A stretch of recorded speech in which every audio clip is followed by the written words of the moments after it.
Good evening, everyone, and happy Children's Day to you. This is a special live that we're having as the first event as part of Child Safety Week. And I have two amazing people who are going to be speaking with us today.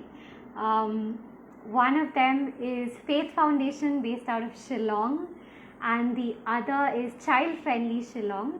So Shannon ma'am and Iba ma'am, if you can see this, could you please send a request and I will bring you in right away.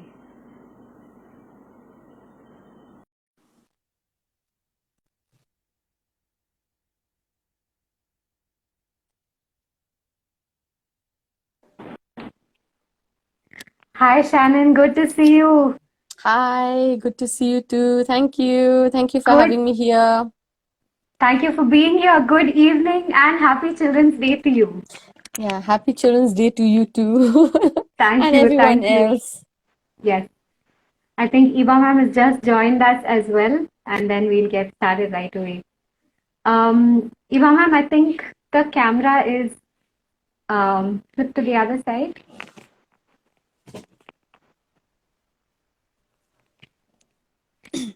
Yes. Hi, hello ma'am, good to see you. How are you? Hi. Fine. Happy Children's Day to you, ma'am. Same to you. Same to you. Thank you, thank you. So thank you to everyone who's joined us. We're so happy that you're here. This is the first event of a series of events that's happening across the country for Child Safety Week. This is celebrated from November 14th, which is India's Children's Day, all the way to November 20th, which is World Children's Day. And organizations across the country, non-profits, corporates, celebrities, colleges, they're all getting together to highlight the issue of child safety, specifically awareness about child sexual abuse. So while we're talking about this, I want to give you just a few quick numbers and then we'll get straight into it. So in 2021, 8 children were trafficked every day in India, says the National Crime Records Bureau. A little before that, in 2020, India was the highest in the world list of producers of child sexual abuse material. We had 11% of the world's uploads of child sexual abuse material. So this is a very key issue that's happening all around us, and it's on each of us to become aware and actually do something about this. So today I have two child rights experts here with me. I want to quickly introduce you, Shannon. So Shannon right now is the founder of Faith Foundation, which works in Shillong, specifically among indigenous communities, helping the vulnerable girls and women become aware of child rights. She has extensive experience in the field of child rights. She's been involved with some of the biggest anti-trafficking child rights organizations in India. And we're so glad to have you here, Shannon. Thank you. Thank you, Esther. Thank you. Thank you for being here. Next, I want to introduce Iba ma'am. So Iba ma'am is a postgraduate in sociology from Northeastern Hill University. She has been in the field of child rights for over 20 years. She started out as center coordinator of Childline Shillong in 2001. And right now she's coordinator of Child Friendly Shillong. What Child Friendly Shillong does is they work with vulnerable communities like migrant laborers, helping them become aware of child sexual abuse and other child rights issues. So thank you so much, Iba ma'am, for being here. Thank you. Thank you. Awesome.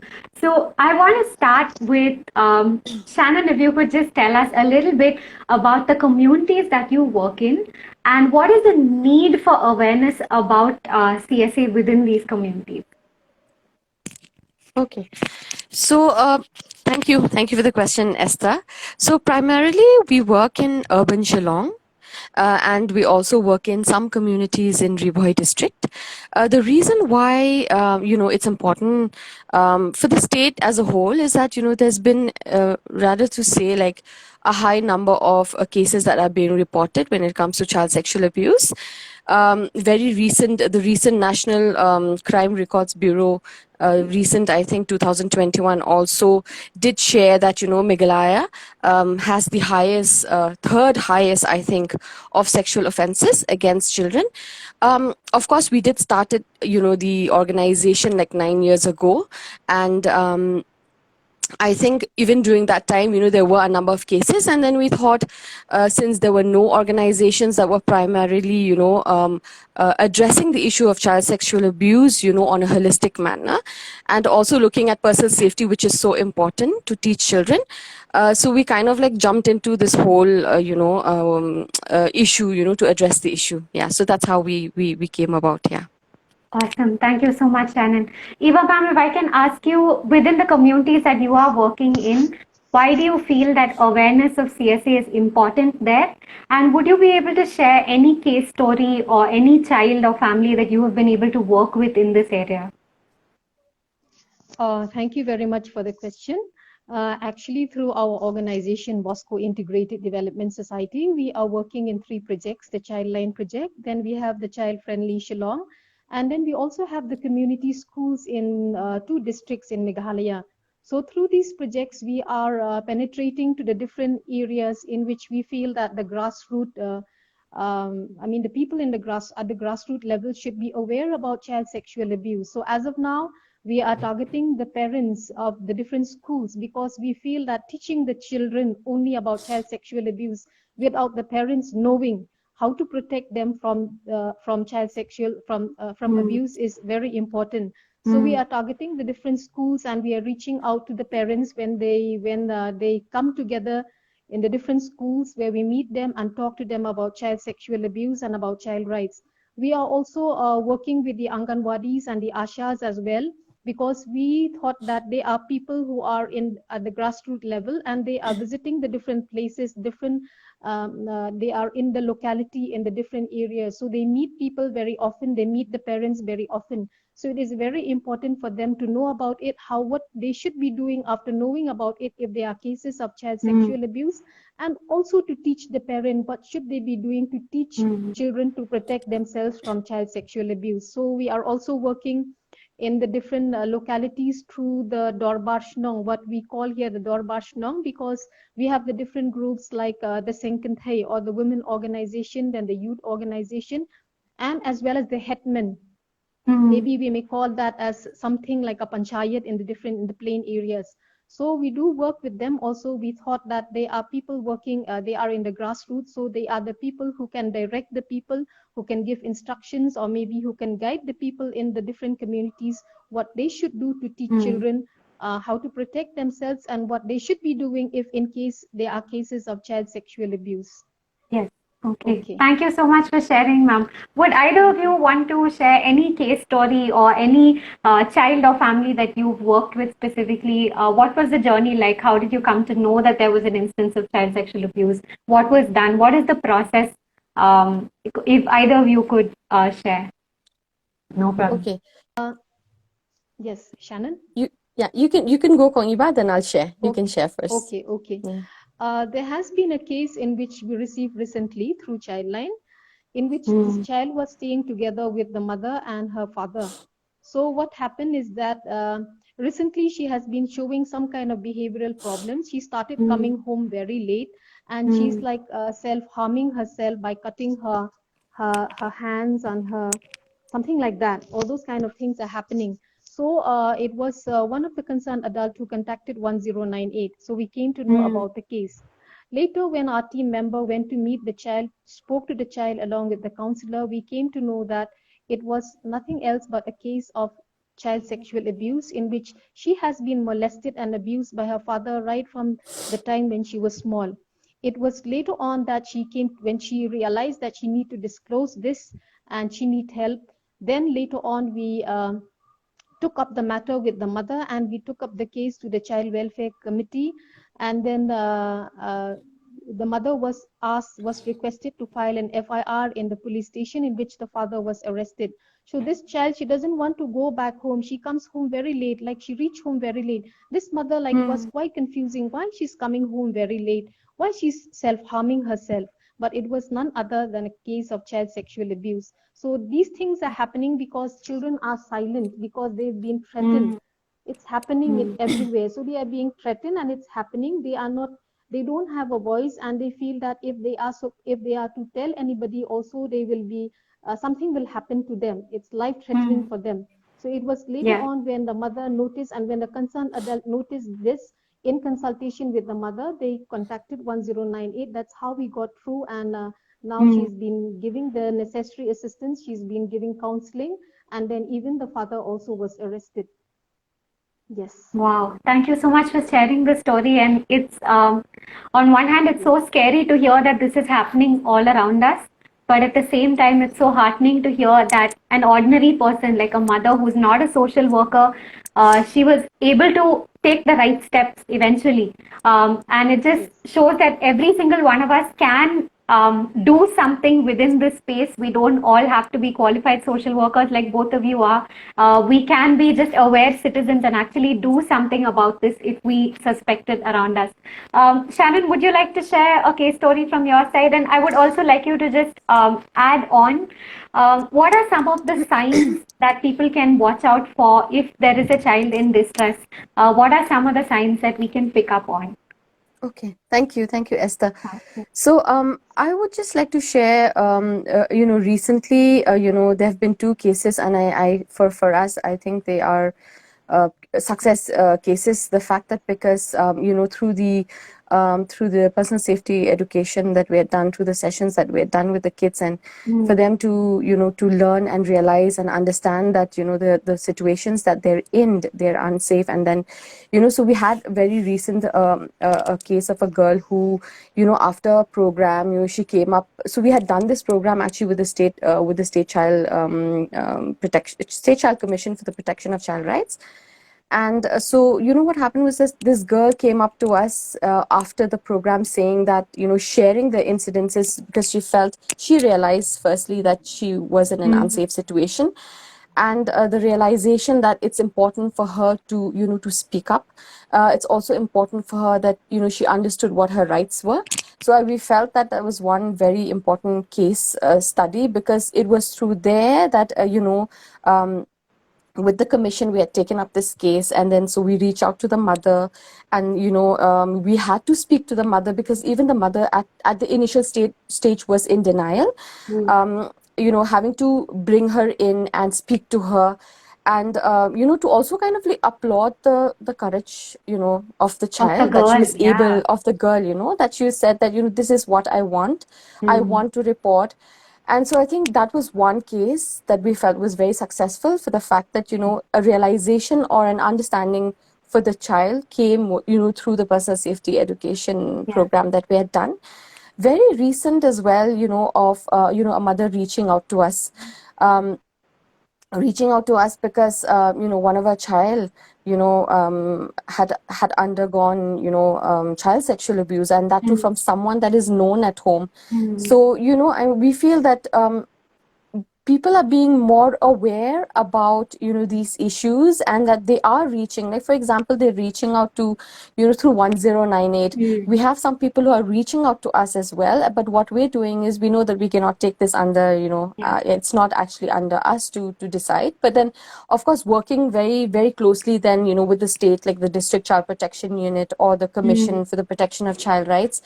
So I'm really glad that as an organization that we're able to open these channels, for them to kind of like seek help if they don't know where they need to go. And then again, tying up, with the state, or, with 1098. So, so these are the two cases that have very recently happened, Thank you. Thank you for sharing that. Would you want to share a few of the signs that people can watch out for in the children in their own community, especially for parents, if there are any parents listening, or there are teachers, childcare professionals? It's something that all of us can pick up on and actually do something about. So could you help us understand a few? There are definitely a few signs and symptoms, right, that we can identify. Like for example, maybe there's withdrawal of the child, social withdrawal of the child. maybe some medical genital, Injuries? medical, yeah, injuries that could show up. At the same time, maybe if a child is too maybe sexual, I mean, the way that the language or the way that the child portrays himself or herself is very sexualized in nature.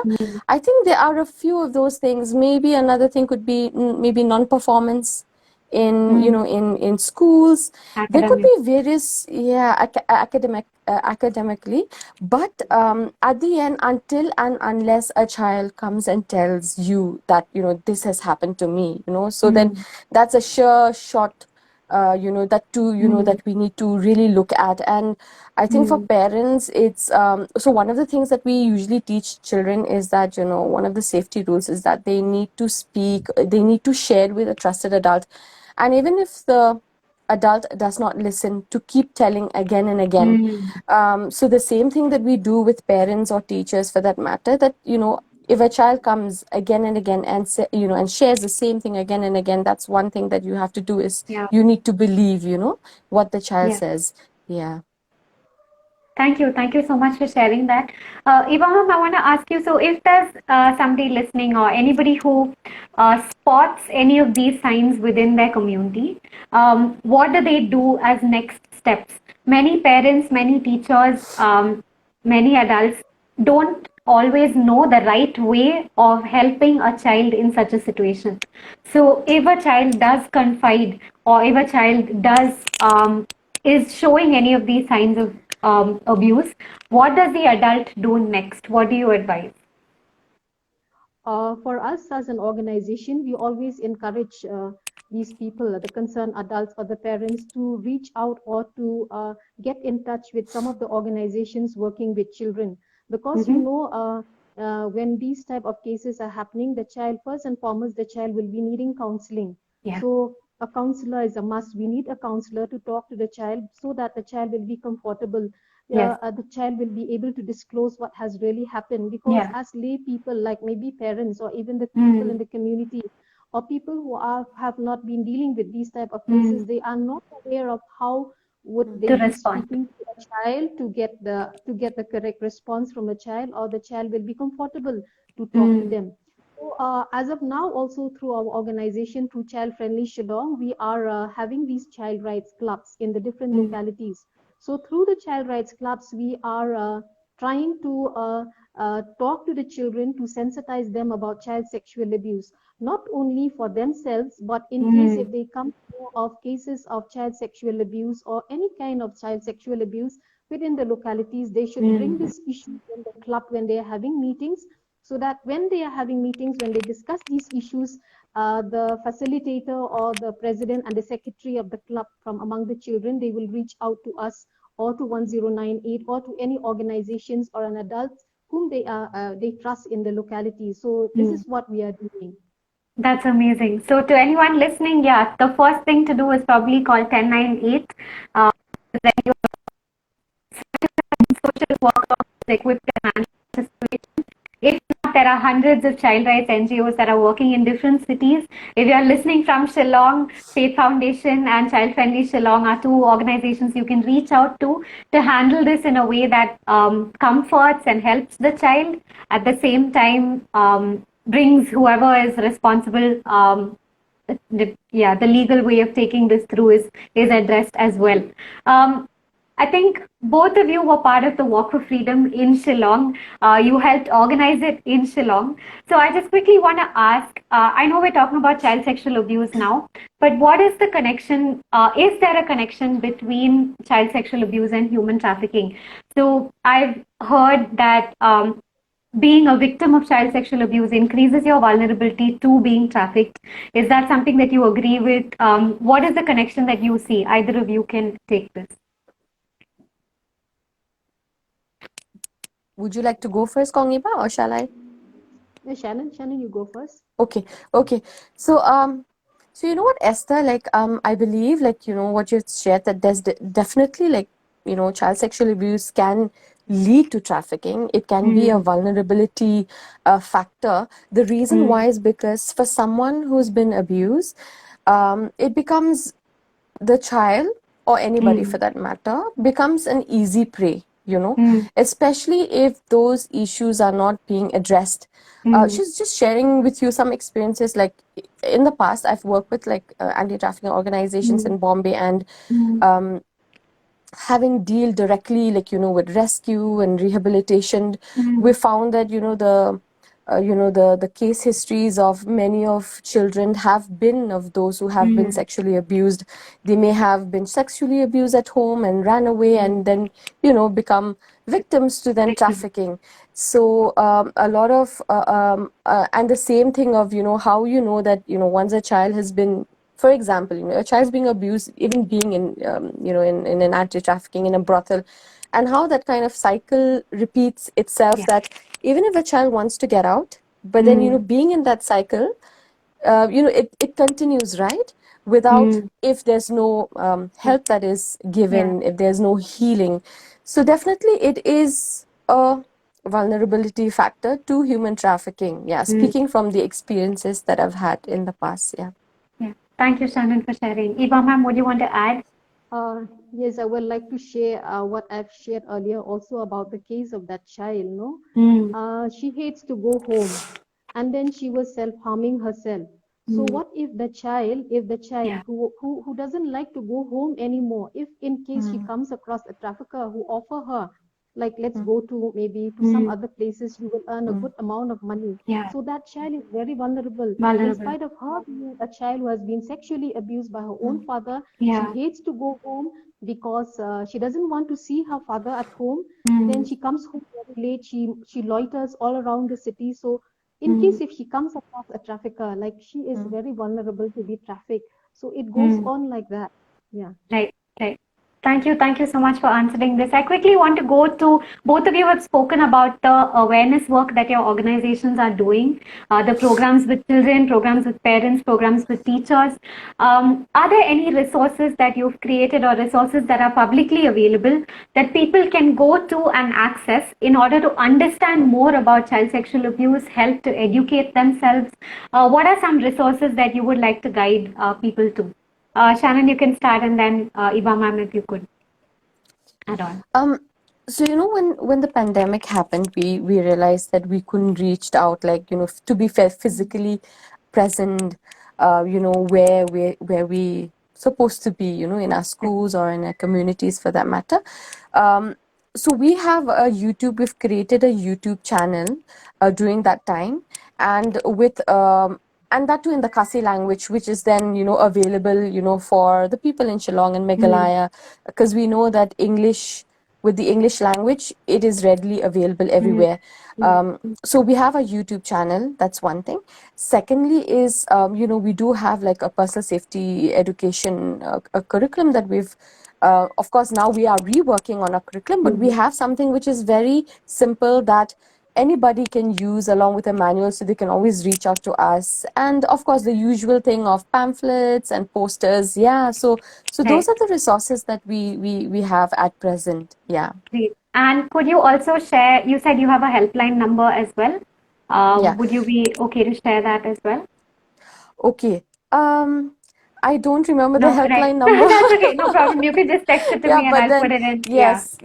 Okay. So, yes, we do have a helpline number with the communities that we've reached out, that we reach out to. In case they want to reach out, then we can then, make the connections to other organizations as well. So that, sorry. No So problem. that is there. I'm sorry.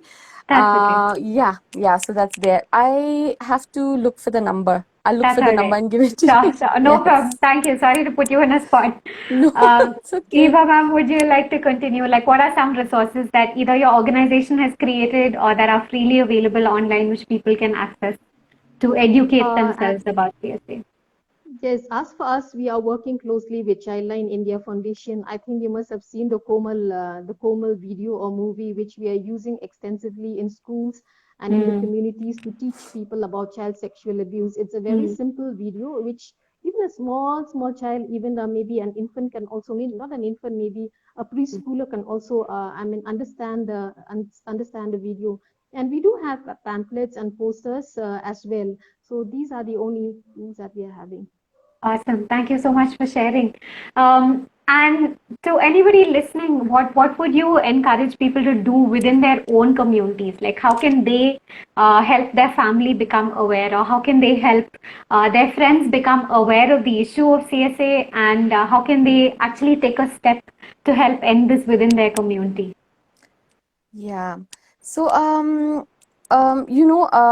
as an organization that has been working very, intensively and extensively with child sexual abuse, we've been working for the past 9 years in schools, and we understand the importance of personal safety in schools, and presently right now we've been running a petition at the change.org, to the Chief Minister of Meghalaya, Honorable Conrad Sangma, that for him to look into the matter, and that how can personal safety be implemented in all schools, government schools in Meghalaya. So I feel that if citizens of Meghalaya, citizens of the Shillong city, and even of India for that matter, because we have received a huge number of signatures from other parts of India as well, that if they can step up and support us in that petition, and we're really hoping that it will be not just the voice of these organizations that are present here, but the voices of every parent, every adult, every concerned citizen, because at the end, we need to look at this from a perspective of like that we take ownership of these issues that are happening in our communities, and that we need to take action, and could be very small ways. It's not really up to organizations. We are there, but then we are also made of people, and we need the support of other people as well. So that is something that it would be a request for people from everywhere else to lend a hand. It could just be coming to us, and if there's something that they want to learn about the issue, we are there as organizations to help them with that. Support them. Thank you, Esther.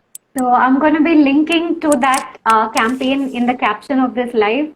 So if there's anybody who actually would like to go sign up for that, it's specifically for Meghalaya, but signatures are open from anywhere in the country. And it should be something that's part of our curriculum across the nation, because personal safety is something that every single child in India should know about. And I hope that in the days to come, we will see that integrated at every stage of the curriculum, right from preschoolers all the way to secondary school. There's so many ways of looking at the issue and getting involved.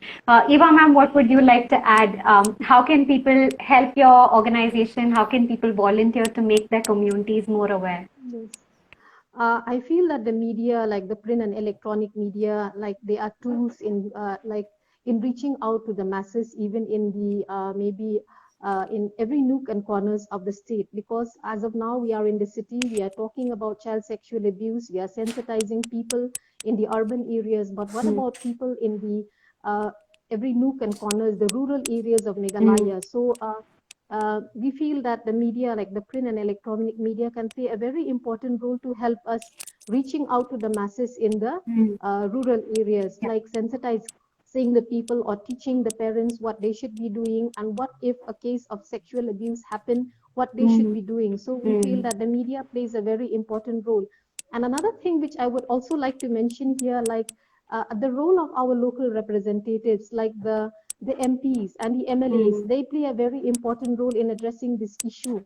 I think they need to address this issue, of course, but it is also very important that they support the different organizations and they support different groups who are interested to conduct programs on this issue. Because in the different localities, when these women organization or maybe the caring community group, which we normally call, if they come forward, they need to conduct such programs, awareness programs. Of course, if they go and approach them, I think it will be very helpful if they can support them, make these programs happen, so that it will benefit the community, and at the same time, it will help us protect children from being vulnerable. So those are the two things which I would like to mention.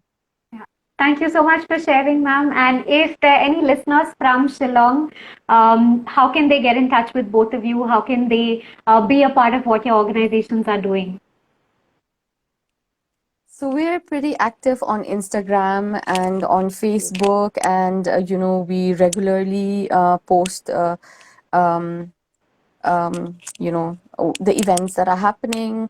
There's always, that could be one way that they could reach out to us, and our doors are open as well. And yeah, I mean, I think I'm really sorry, I just don't remember the That's the okay, don't worry, helpline no number. problem. Yeah, I'm gonna put it in this. That's all I'll right. send it That's to you all right. after this. Yeah, Sure. yeah. That's So okay. yeah, that's it, Esther. Yeah, they can always reach Awesome. out to us. Yeah. Great. I hope somebody listening wants to actually hold these awareness workshops within their institution, within their school, within their children's school, and it would be amazing to get the word out to a lot more people. Eva ma'am, how can people get in touch with your organization? Is there an email ID? Is there any way they can contact you? Yes, they can call us on 1098 because we are having the 1098 service with us. Then they can, we are also active on Instagram and Facebook. So there's no problem for people to reach out to us. Awesome, awesome. Thank you so much for sharing. It was so informative to hear both of your views, and so heartening also to hear the good work that's happening from both your organizations. Thank you so much for taking the time to be on this live and to share from your expertise. I wish you all the best through the rest of this Child Safety Week. I know there are a lot of offline activities happening in Shillong.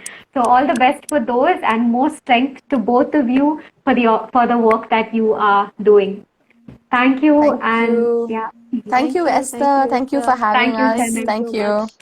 Yeah. Thank you, Thank Eva ma'am. you. Thank you to everyone listening. See Yeah. you. Bye bye. Bye. Bye.